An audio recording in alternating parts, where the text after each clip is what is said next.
Okay, inshallah, let's get started, brothers and sisters.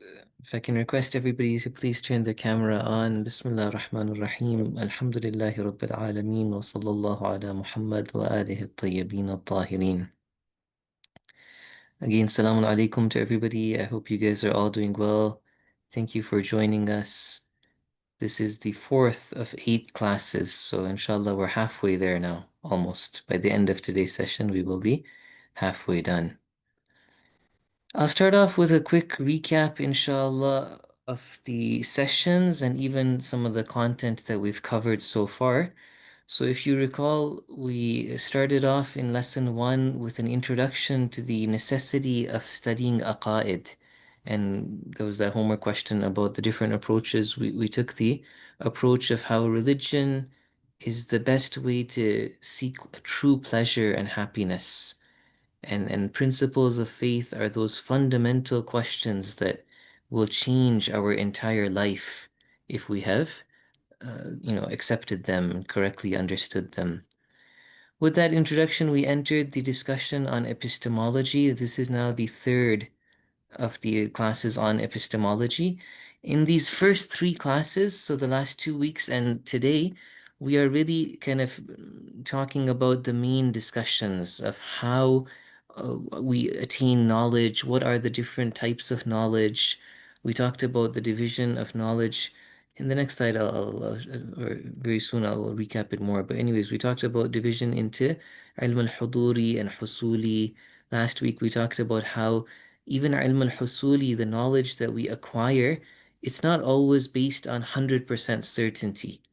But if it is a strong argument that has a very high probability, that makes sense. That's knowledge. We can go forward with that. We can accept that and live our life according to that. Today, inshallah, we want to focus on 2 discussions. One of them is about the idea of getting knowledge from other people. What is the conditions? When do we do that? When does it make sense to do that?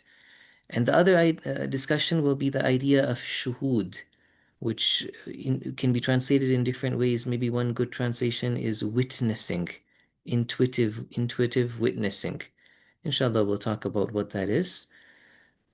Next week's session will really kind of fundamentally answer some of the main, or will introduce some of the other ideologies in epistemology, idea of skepticism and other similar ideas where people claim that there's no way we can really understand reality. We're going to come, and give the Islamic opinion that no, there is a way. We can't understand all reality, but what we do understand, we can prove certain things and understand that and prove it 100% and, make claims about reality. And that's what we will do when we talk about beliefs in the future. The last 3 sessions are just going to be kind of fun activities in identifying different types of fallacies, mistakes in logic. And the very final session, we want to also have an exam.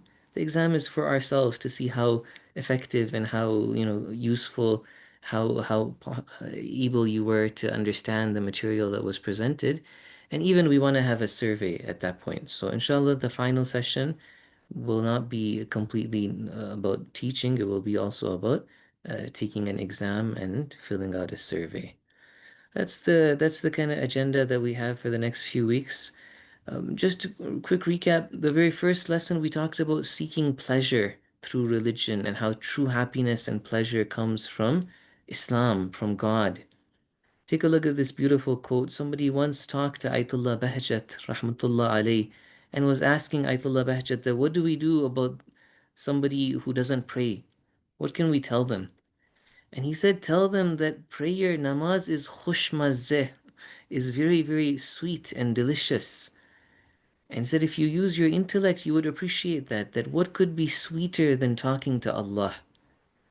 And then he goes on to say that, when we love things, we love people in the dunya, we don't get tired of talking to them. Why is it that we get tired of talking to Allah subhanahu wa ta'ala?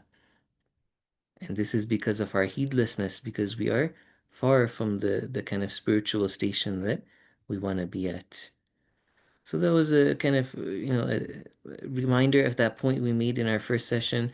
After the first session, when we talked about epistemology, quick recap, we talked about presential versus acquired knowledge. We said presential knowledge is knowledge that is directly in our heart.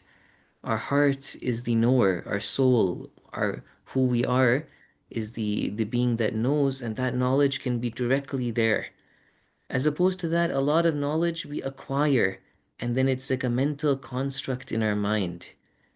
Even that acquired knowledge, we went further into it. We said sometimes it's very obvious. It doesn't need thinking. Badihi, self-evident. Other times, no, there is thinking behind it, and that's where the whole field of logic can come to our help to make sure that that thinking is correct. It doesn't have fallacies in it. Even then, we went a little bit further. We talked about some of the different types of self-evident knowledge.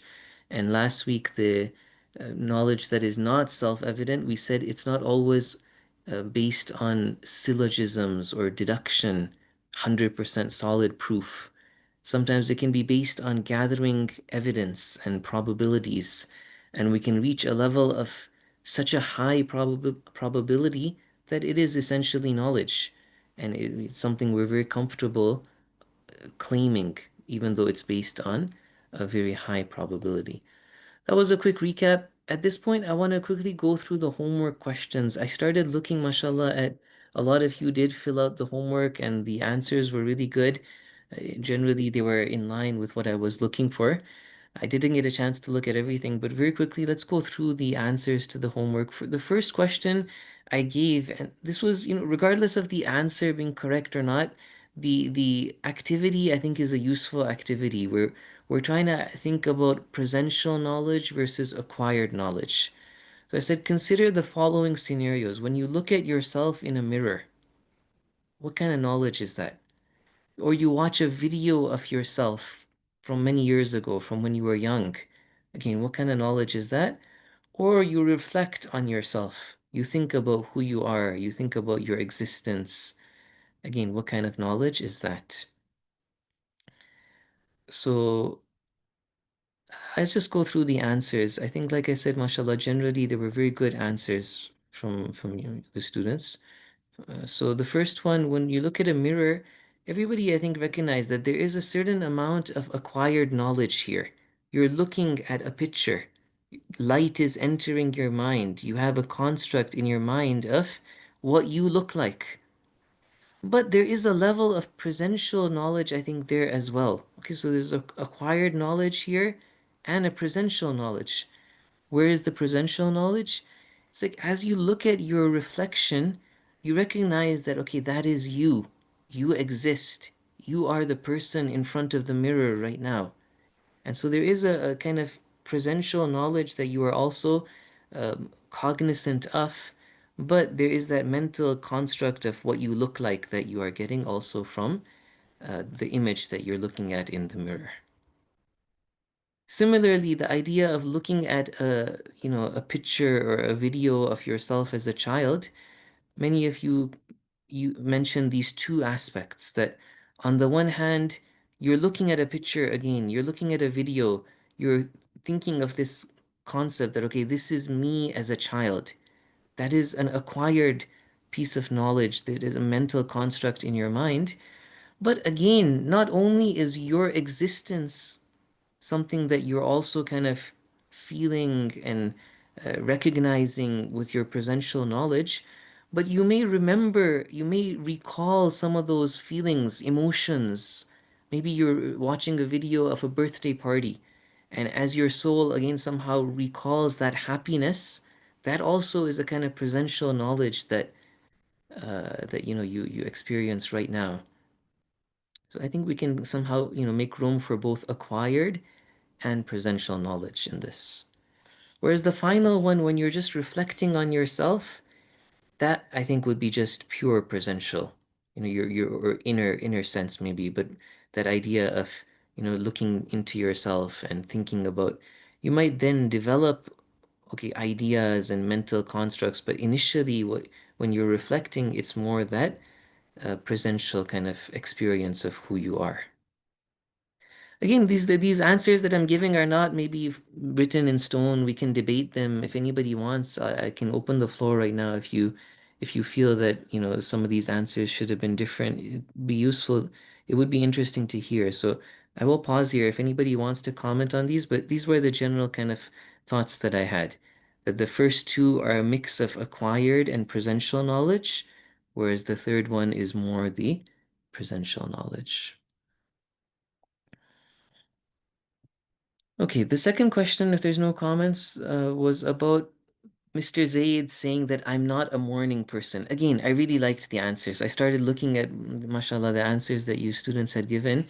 And I think a lot of you guys said, obviously, this is experience. The guy has had a lot of bad mornings. He's tired. He's groggy.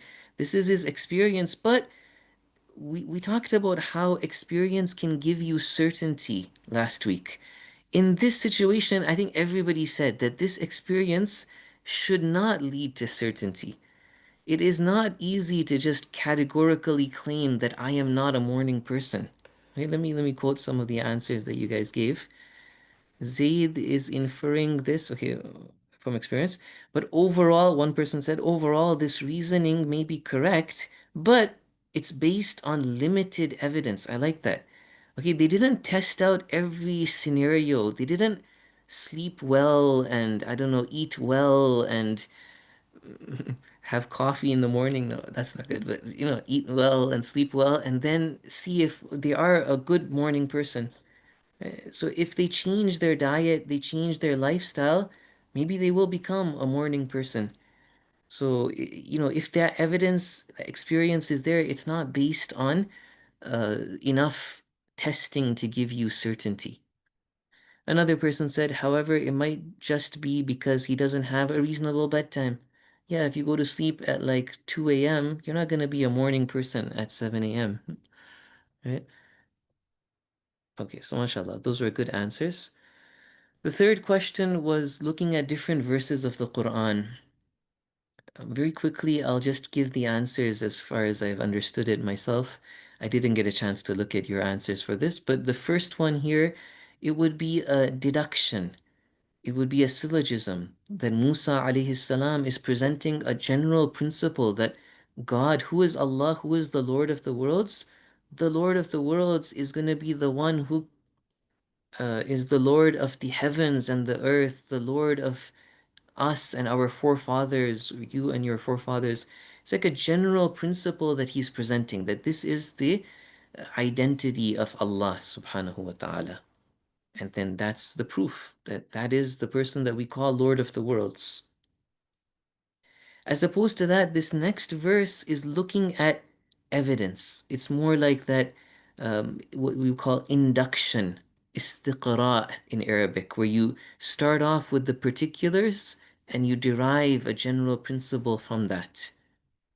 Okay, we're looking at how the earth was desolate and then water came on it and then Allah revived it. Allah, basically looking at different aspects of the power of Allah is allowing us to derive this general idea of how Allah is in power of everything.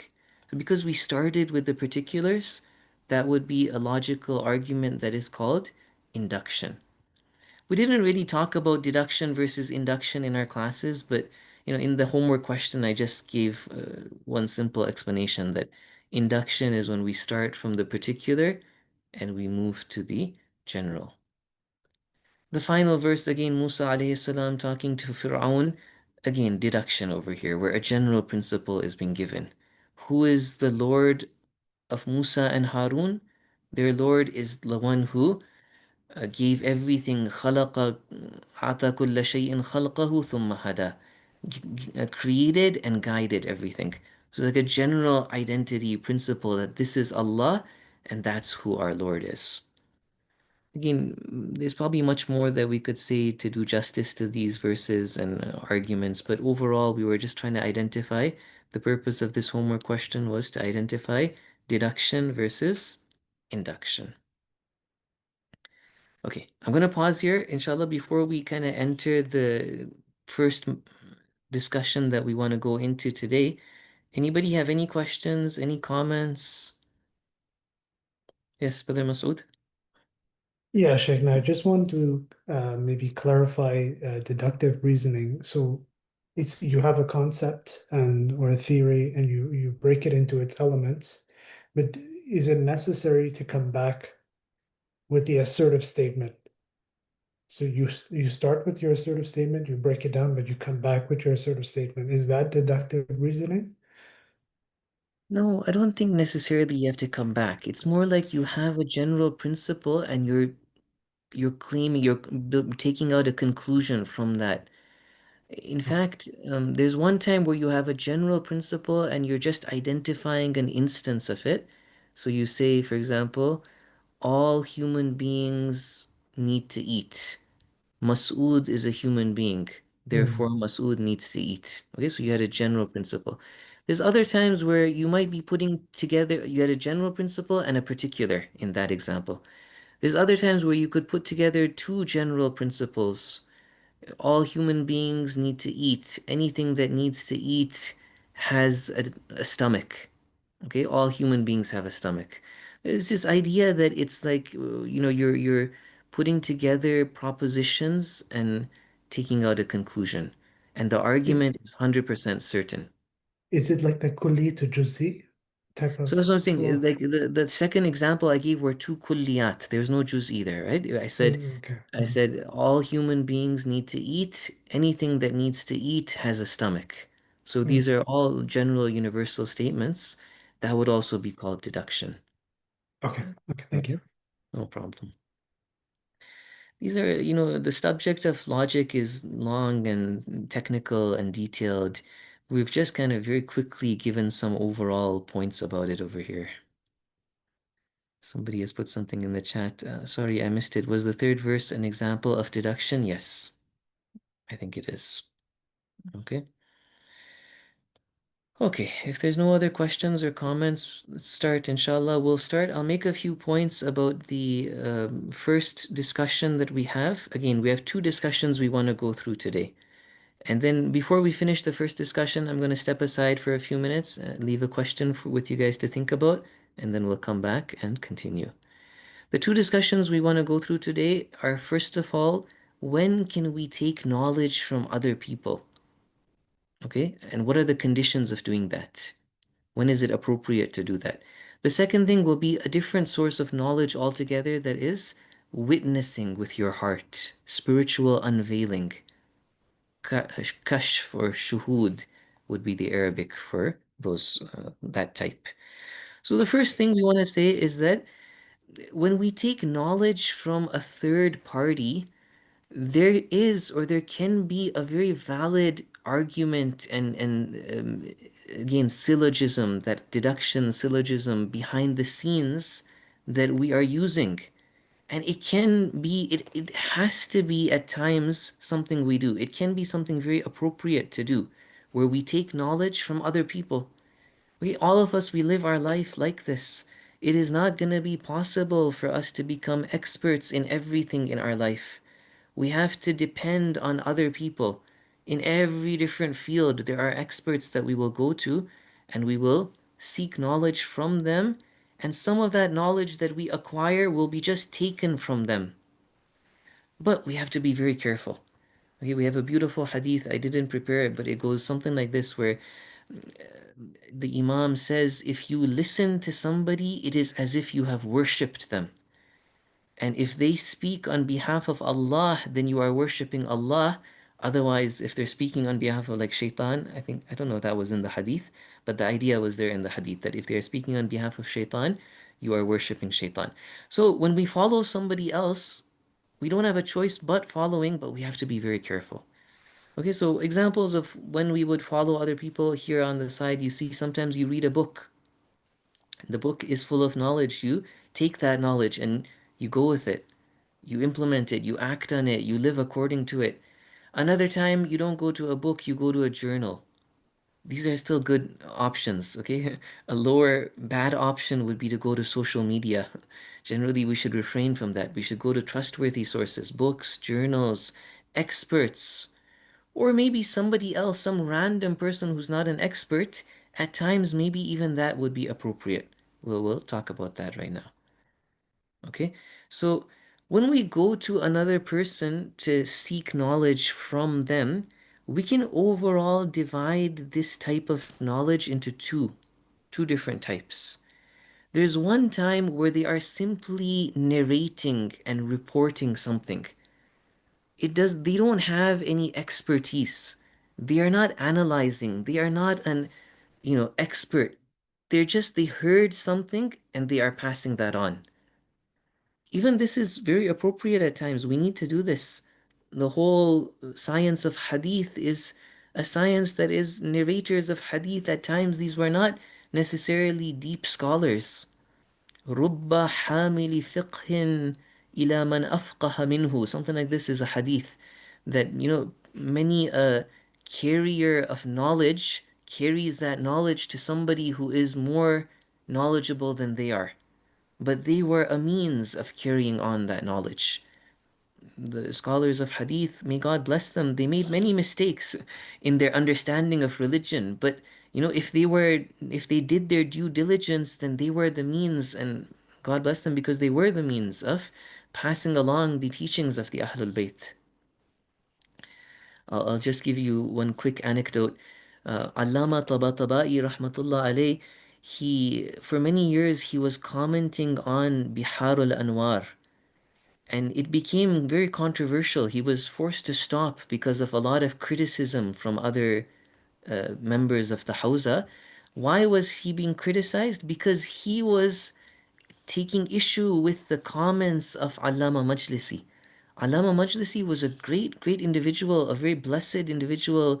He did a lot to preserve our hadith. He definitely had the, barakah of the Ahlul Bayt. What he was able to accomplish was not normal. But he wasn't a philosopher the way Allama Tabatabai was. So when he would comment on deep ma'arif of Islam, he didn't have that understanding that Allama Tabatabai had. And so Allama Tabatabai was very critical of his comments, not of the hadith themselves, but of the comments of Allama Majlisi. My point is that at times we don't need experts, we just need people who can narrate something to us because we want to know what happened. And they were a witness, or they were a means of passing along that story of what happened. Now, over here, we have to be careful about two things. That are they being truthful in what they say? Allama Majlisi obviously was truthful. Many narrators of hadith were truthful. But many narrators of hadith, especially Sunni hadith, were not truthful people. Okay, we know this. If you study hadith, it was a game. The narrators of hadith in the Sunni world would just make things up to get money from the caliph. Okay, so truthfulness is one thing, and then to a certain amount, the integrity of not just sorry integrity, more like understanding that what you're narrating, did you understand it enough to be able to narrate it? Maybe sometimes you misunderstood something totally, and then when you narrate it, because you misunderstood it, you're narrating it incorrectly. So a limited amount of understanding, just to the extent necessary to narrate. Okay, so like let's say somebody is summarizing something in their own words, but they totally misunderstood what happened. And then when they're summarizing it, that's still not like a deep analysis. They're still just a reporter, but in their summary, they're making a mistake. So there's two kind of things here. There's one is their truthfulness. Do they have a intention to truthfully narrate? And the second thing is a kind of precision or a limited understanding, just enough to be able to convey the news properly. These are the two characteristics that are needed in a reporter of an event. That's one time. So again, what are we talking about? We're talking about when we take knowledge from other people. There's one time where we take the simple account, simple news narration. There's another time which is very important as well, which no, now we're going to somebody not just simply for a report, but for their expert opinion, their ijtihad, their analysis. Again, over here, there are certain criteria. We don't just go to anybody. We got to think about what are the appropriate kind of experts we have to go to. And that will shortly be my question. And so basically, overall, I think it should be clear, unless anybody has any questions, I think this is a very obvious way we all live our life, that we have to depend on other people at times. And so as part of our discussion about knowledge that we have, and critically looking at our sources of knowledge, we want to consider knowledge that we didn't investigate ourselves. We didn't go through the argument about how true it is ourselves. We just took it from a third party. And so now here we have to kind of think about it a little bit. And so if anybody has any questions, I want to step aside right now to say my prayers. It's Fajr time over here, but as I go, unless there's a question before I go, I want to leave you with a question, an activity to kind of think about, that when we listen to an expert, try to open up and think about the logic behind that. If you want to open, there is a deduction, a syllogism we can somehow put forward to say that, okay, this is why I must follow the expert. But then at the same time, you can imagine scenarios where that goes wrong and the expert deceives us or the expert says something incorrect. So was that syllogism wrong, or where did it go wrong? And maybe you can even go further. What are the criteria when we go to somebody for an expert kind of analysis? What are the conditions we want to look for in this expert that we go to? Okay, so unless there's anything urgent that somebody wants to ask, I'll leave it with this, inshallah, and I'll come back in a few minutes. I'll let you guys discuss this, inshallah.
Assalamu alaikum. Maybe I'll start off the discussion.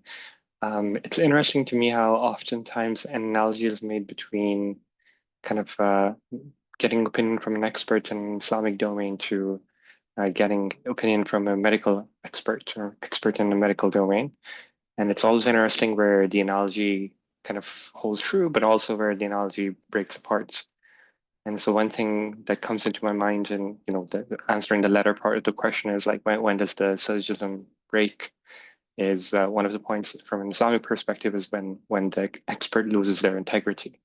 Like there's a lot of emphasis in Islam, and for example, when you're following even an imam in salah, that they should still have their integrity, which is something that we don't commonly associate with a medical expert.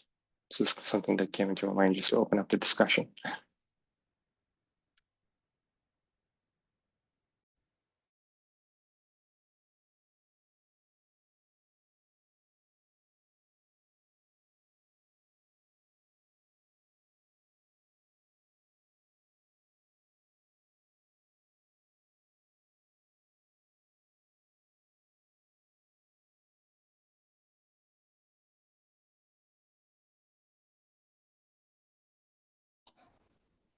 Assalamu alaikum. Just to carry on that, I don't think this is necessarily, the question is necessarily about Islam expert or Islamic experts. So I think it should be such that if somebody loses integrity, whether it is found or proved that the basis of the information is wrong or that the expertise of that person is in question, I think these are the two ways that it could be, concluded that this person is not speaking truth or doesn't have reliable information to be shared, and so cannot be taken as things that we should absorb as information, but should be dismissed. Like I don't think that should be just Islamically focused, though there is a higher sensitivity in Islam, I think, in Islamic theology, if somebody's sharing those information. And I think, generally speaking, there is less information accessible and circulated amongst the average person about theology and reliable sources, like then, for example, a medical source. Like you go to the doctor says that, and you're like, oh, I don't know, you're like a great doctor, and then you go look at the reviews and you look at what other people said. It's just like, I think the modern world, I think, provides a lot more sources to kind of knock and to see if there are any questions to be answered. But like, I grew up in a community where even if you had criticism about, a sheikh or a religious figure, then be very careful before you vocalize it. And my family and like my parents were not that. They would actually, without of course being respectful, but like saying this lecture was not necessarily the best and whatnot. Like we did that, but the community, I think until today, it's quite taboo if you are criticizing somebody who is presenting himself. Usually it's a man, so presenting himself as a religious figure, which I think has led us to a lot of problems, because a lot of people that don't have reliable backgrounds or expertise are sitting on the manabir and they're lecturing and not necessarily doing great things to society. Okay, brothers, sisters, thank you for your patience. I'm back from namaz. If Alright. anybody wants to share their thoughts about this question? It was just me insane, I think, monopolizing conversation here a little bit. Go. Yeah, sorry, Sheikh Mehdi, go ahead, please. No, I wasn't saying go ahead. I want to hear from you guys. No, I think what Brother Zain and Sister Huda mentioned, I think one side of it, and I think the aspect of reliability from one side. For me, I thought about it more from my perspective, that how my understanding of the criteria could be irrational or illogical, or my understanding, my approach is not following the correct criteria, and hence where the other person could be correct, but my misunderstanding makes a misjudgment. And I think that can happen a lot, and which, to your second question, how can it go wrong? I think it could go wrong from my side, my perspective. And so I think for me, what I struggle with is how to catch myself before I make those misjudgments and follow correct criteria. In where the other person could be and is reliable and truthful expert, but I may make a judgment and saying, well, no, they're not reliable. So what went wrong with my thought process in that sense? So identifying who is a reliable person, basically. Like we brought up the example of like a medical professional or even a scholar, but Okay. yeah. Awesome. Yeah, I guess I that can is share hard my with them. thoughts. Yeah. Please go ahead. Go ahead. Yeah. Well, sound like guys. So one of the challenges here is with the question. The question is great, but it's we have a certain perspective in our mind that we've built over the years that we've existed on Earth. We have a domain of people that we consider experts. The danger is we don't know what we don't know, right? And we need to understand the environment that we've grown up in. People around us, the media, just people who are present, the experts who are present, we automatically assume they're experts. Now, just because someone has your ear, because someone says a lot, does not mean that they are one guiding you, telling you the truth, have integrity, all these criteria. Mm. And there comes a certain point in life where you, I don't know, wake up and you're like, hey, wait a second. And if you don't have the ability to judge relatively, it's very difficult to point someone out and say, hey, I shouldn't be listening to this person, right? So I think that the danger is we don't know what we don't know. And we have a bias in our life where the people behind the experts promote these experts, and some of them may not be experts. Interesting. Yeah, this is true. It's true. So what's the solution? I guess one solution is to ourselves try to become experts to the amount that we can at least figure out who is the right expert. Is that what you're saying, Akil? I think you need to be able to do diligence on Yeah, people. yeah. Awesome. So Sister Huda, Brother Zain, what were you guys discussing?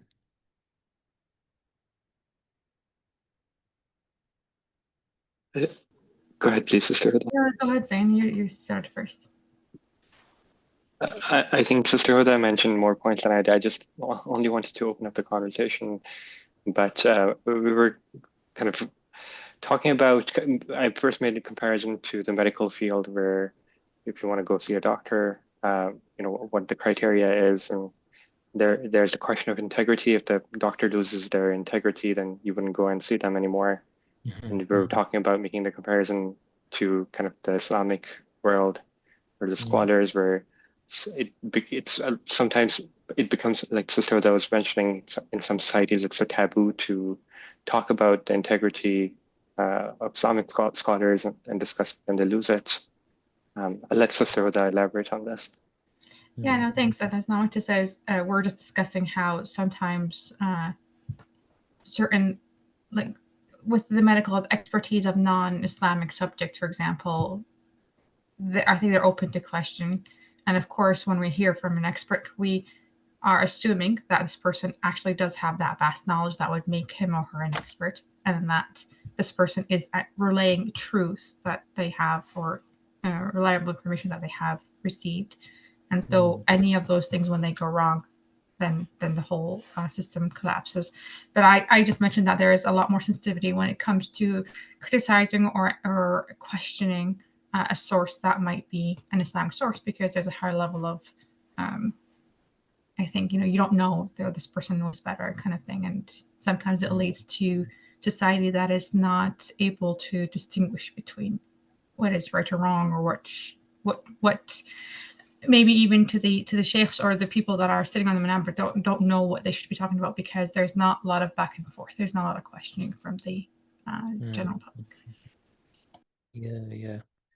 I think going back to Brother Akil's point, on certain things, we do need to ourselves, like even, I mean, people who are not studied, need to somehow delve into certain topics to then be able to figure out, do I follow this scholar or that scholar? You might have two pious scholars who are saying very different things. Now, how do you know who to follow? To a certain extent, you need to yourself maybe, look into the argument being made and try to see which one seems to be more stronger. But yeah, I guess these are hard. So, going back to my what I was looking for initially was pretty straightforward, was just simply a syllogism, an argument like this. that look, this guy is an expert knows reality more, and so if I follow him, there's more chances. It's likely I will, the reality will be achieved. He's a doctor, he knows what medicine is good for me. I'm gonna take that medicine. Now, where can it go wrong? As you guys are identifying, maybe he's not really an expert. Maybe he's not a good doctor. Maybe he's trying to deceive me. So there is obviously certain criteria here we need to figure out for ourselves. Brother Maher, I think I saw you put your hand up. Did you want to say something? No? No. No, no. Okay, okay. If anybody has any questions, comments, I mean, There's it a isn't. message in the chat, Sheikh. Okay, 1 second. Yeah. You also may be under the belief that the expert's opinion is correct, so you may translate that opinion into a belief of reality. However, that may not necessarily always be true, as you are relying, yeah. So overall, like there is logic here, is what I want to say.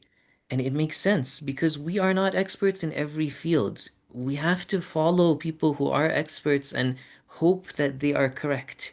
There's more chances that the doctor knows what I should be doing than I know. Is he always going to be right? Obviously not, but he's more of an expert.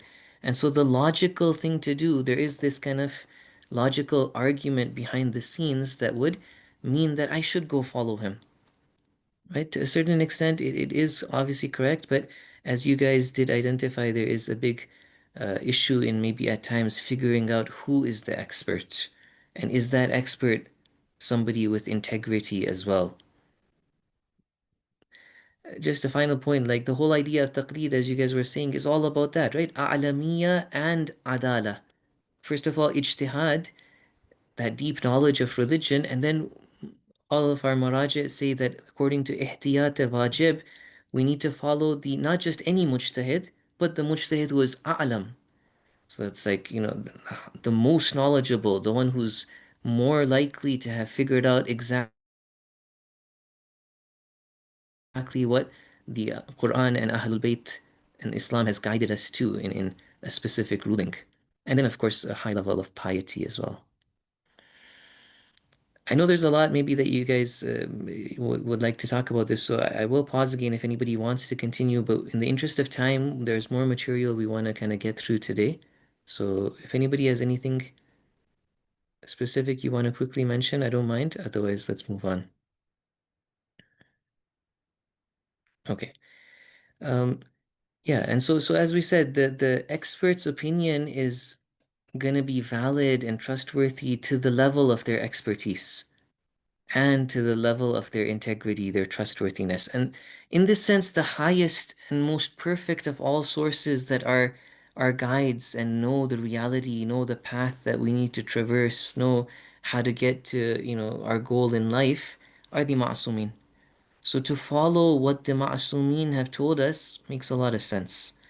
Of course, the whole idea of ijtihad is that it's not that easy at times, but generally we have this kind of sentiment as Shia that we want to go to the Imam and follow whatever the Imam told us. This is what the Prophet left us with. إِنِّي تَارِكٌ فِيكُمُ الثَّقَلَيْنِ كِتَابَ اللَّهِ وَعِتْرَتِي. We have to follow the Quran and the Ahlul Bayt as our sources. And their knowledge is perfect. It makes total sense to follow them. They have a complete understanding. If we have a trustworthy quotation of theirs and we have understood what they meant, then definitely we're sorted. We can just follow what they said, right? And that makes a lot of sense. That's not blind following in a negative sense. It's not blind following.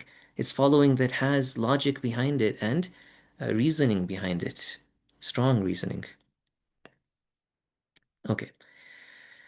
If there's no questions, the second discussion we want to go into, and I have a nice story, a little bit of a lengthy story I'll narrate to you right now, is this idea that there is a final source of knowledge. Okay, so with this, alhamdulillah, we are now wrapping up our lengthy discussion about different ways of recognizing reality, different types of knowledge.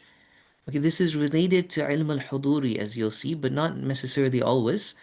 But it's this idea of shuhud in Arabic or kashf, witnessing, maybe you could say spiritual unveiling.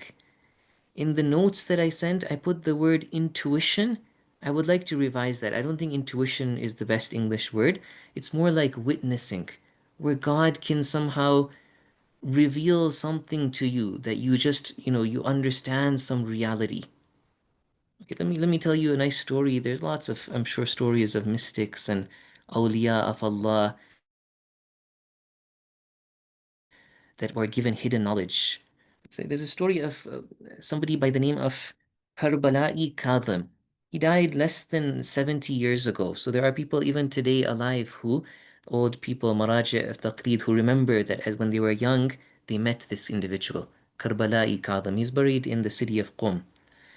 There's a beautiful story about him, that he was a farmer, an illiterate man who didn't know how to read anything. He couldn't tell one letter from another letter, but he was extremely pious. He was very, very worried about haram wealth. Once he lived in a village away from the city, far away from the city, Iraq, far from Iraq. And once a muballigh, a scholar, came to his village, his farm, his village, and was talking about the importance of halal money, zakat, khums. At that time, he took this so seriously that when he figured out that the chief or like the head of the village is not paying his khums and zakat, he left his village altogether. And for a few years, he lived elsewhere. After a few years, the chief of that village that he used to live in found out where he was and sent a message to him and said that I've done tawbah now. Please come back to your home. His family really wanted him to come back, and his stance that he took by leaving the village caused the chief to repent and become a better person and start paying his zakat and khums and these things. He comes back to his city and he is very, very successful in farming, but he gives a lot of his money to the poor. From the beginning, he makes up his mind that like half of whatever I have, I'm going to give it to the poor and the needy.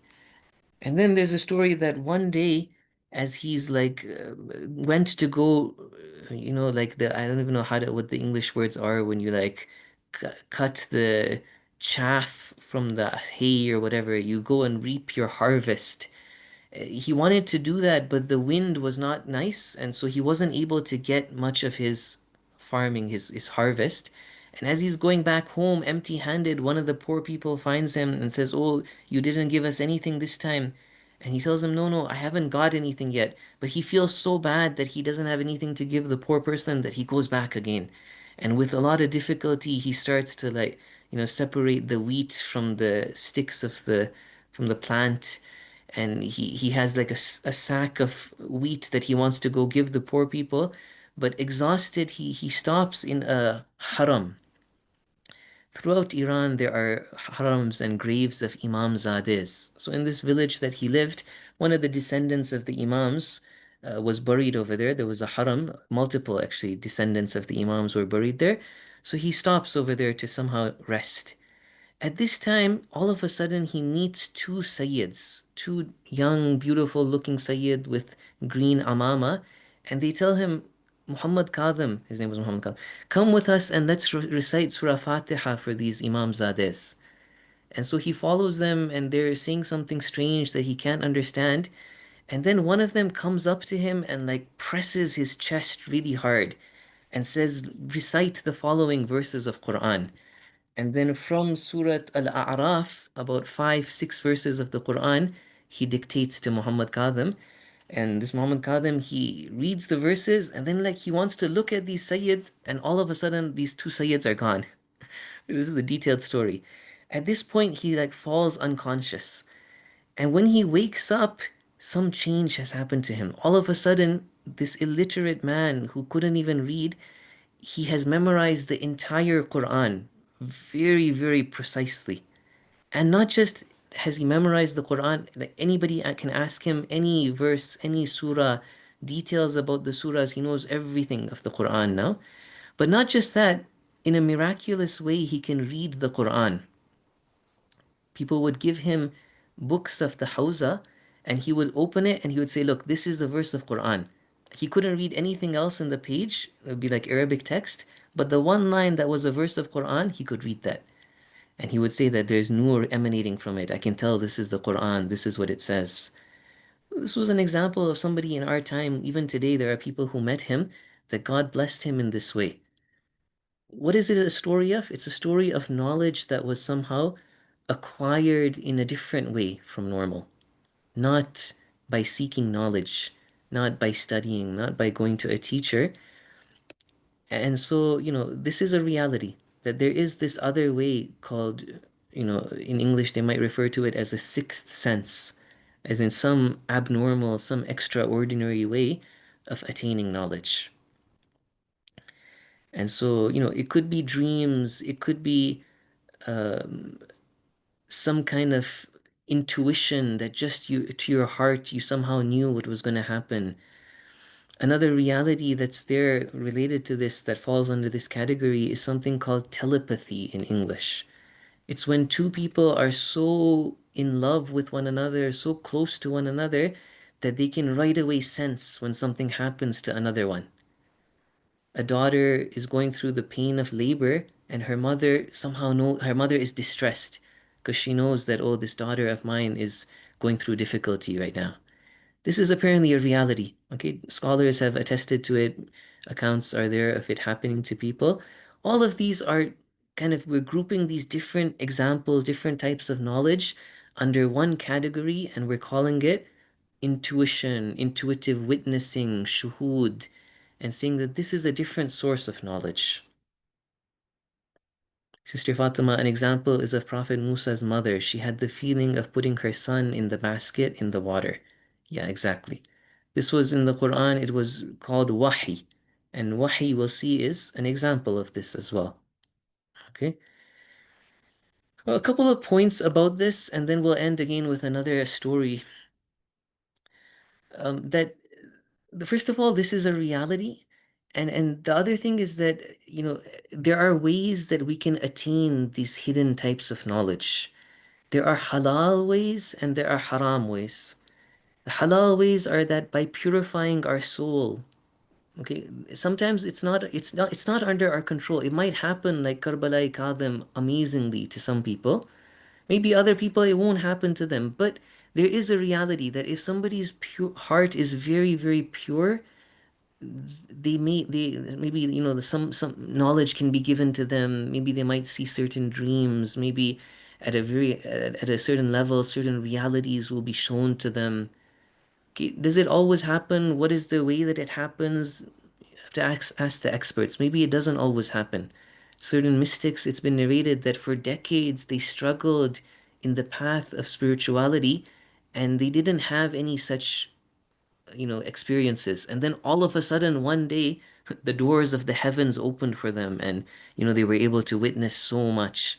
So regardless, it's not one of the things about the Islamic path of spirituality is that these things are not the goal. The goal is Allah. The goal is being a servant of Allah, obeying Allah. But at the same time, it is a reality that people who struggle in this path of purification, they may attain certain types of hidden knowledge. At the same time, there are haram ways to do this as well. There are ascetic practices of putting your body through difficulty that is not there in the Sharia. So in the Sharia, we have fasting, we have Salat al-Layl, we have controlling your tongue, controlling your eyes. These are halal ascetic practices that we can do or we have to do. But there are other ascetic practices that, Buddhists and Sikhs and I don't know, different schools of spirituality may have mastered even music or I don't know, other things as well may be effective in this path, but this is not the path of the Ahlul Bayt. Does this mean that it won't, those other paths are totally not going to do anything for you? No, these other paths may even give you certain hidden knowledge, but there's dangers there. And so the Ahlul Bayt, as the correct teachers who want to take us all the way to Allah, they have given us a certain path that we have to humbly and, only stick to that path, definitely. Anyways, the other point that you saw from these different examples, we talked about revelation, we talked about dreams, we talked about Karbala Kadhim, is that this broad group of knowledge that we're talking about is not all one type.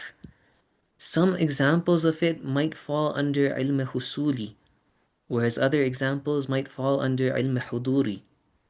Even the ones that are ilm huduri, and obviously the ones that are ilm husuri, there may be an amount of interpretation of the ilm huduri that means that it could still be misunderstood. Some of the mystics, they definitely saw realities with their soul, but when they went to write about it in their books, they wrote about it in a certain way that can be misunderstood. Maybe they themselves, somehow, when they, tried to translate it into words, they didn't do a good job at doing that. And so, at times it may be still up for discussion and debate and not certain, even though it was rooted in a kind of spiritual unveiling.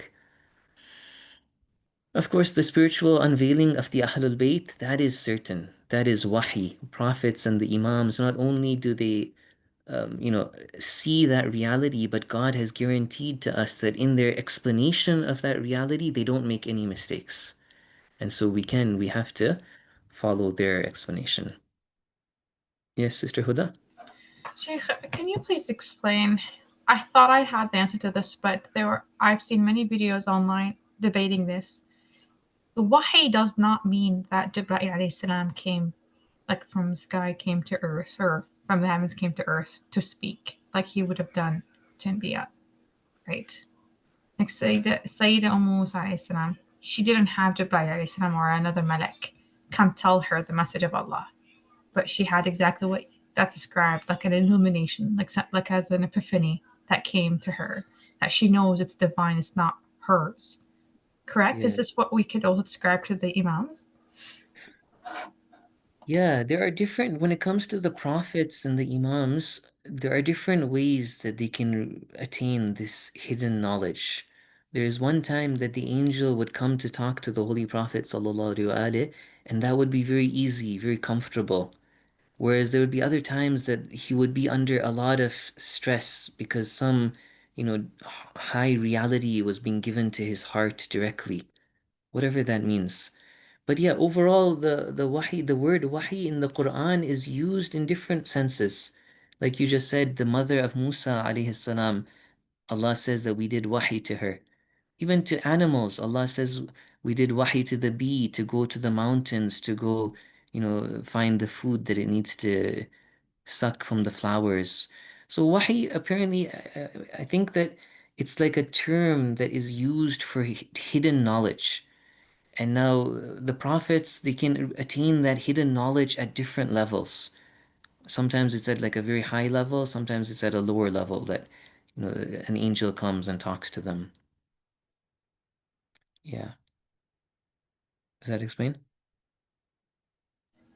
That helps. Thank you. But I do understand that's probably a longer discussion. Yeah, no problem. If it's still unclear, you can always contact me and I can also look into it in a little bit more detail. I'm not totally ready right now to answer this properly. Thank you. Very quickly, we'll end now. We've reached the end of our time. I just wanted to make this point that this is a reality, and great scholars of Islam who were geniuses, who understood the Quran and Hadith in a, normal, traditional way, or even the intellectual sciences. In fact, maybe more so the intellectual sciences. They had worked in these fields for a lifetime. At a certain point, they realized that this is not true knowledge, like the hadith of Unwan al-Basri. This is a good example. If you get a chance, go look at this hadith. He comes to Imam Sadiq, this old man, and he says, I want your knowledge. I asked Allah to give me from your knowledge. And then the Imam tells him, this knowledge is not going to be achieved by like studying. This is servitude of God. It is a light that God will put in the heart of whoever He wants. So this is what I'm saying, that this is another form of attaining knowledge. Scholars like Mullah Sadra, Ibn Sina, they were, philosophers who worked in the intellectual field, Shahid Mutahari, but towards the end of their life, they somehow underwent spiritual transformations and they realized and they sought that true connection to God and that true spiritual unveiling. And so, at times, like Mullah Sadra, he even says that certain problems of philosophy, he was able to explain them because of a gift that God gave him, because of some spiritual kind of understanding that was given to his heart.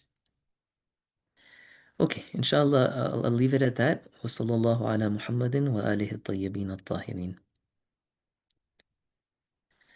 If anybody has any questions, comments, I'm happy to stick around for a few minutes. Otherwise, we can end the class, inshallah.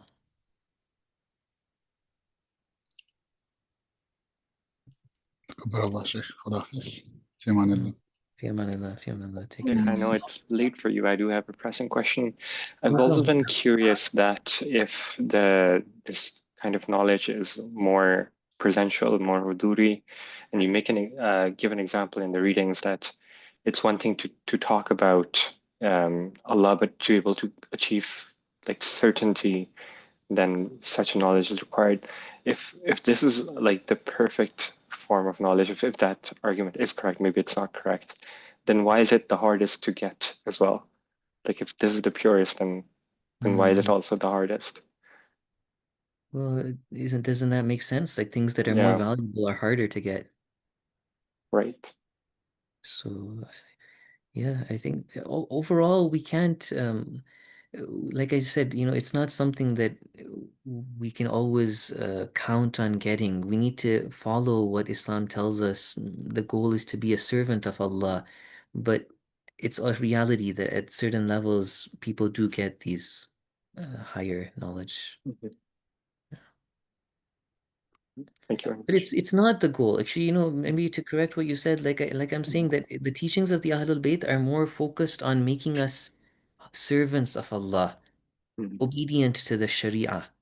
That's the identity of a pious person, not whether they got some spiritual unveiling or not. Like if you read the Quran, I think it's one of the verses where it's in Musa, or maybe it was Prophet Ibrahim who asked for to see the resurrection, and Allah asked, Right. like, do you not believe? And he said, I want certainty. Hmm. Right. So in that way, like, do we not all crave for that?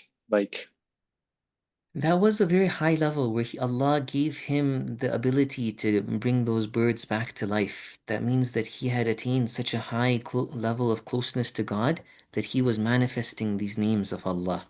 mm, So it's very much related, where, because of his high position that he had, how do mm, we get to those high levels? By yeah, being a humble servant of Allah. makes sense. Thank you very much. Okay, guys, inshallah, if there's nothing else, take care of Next yourselves.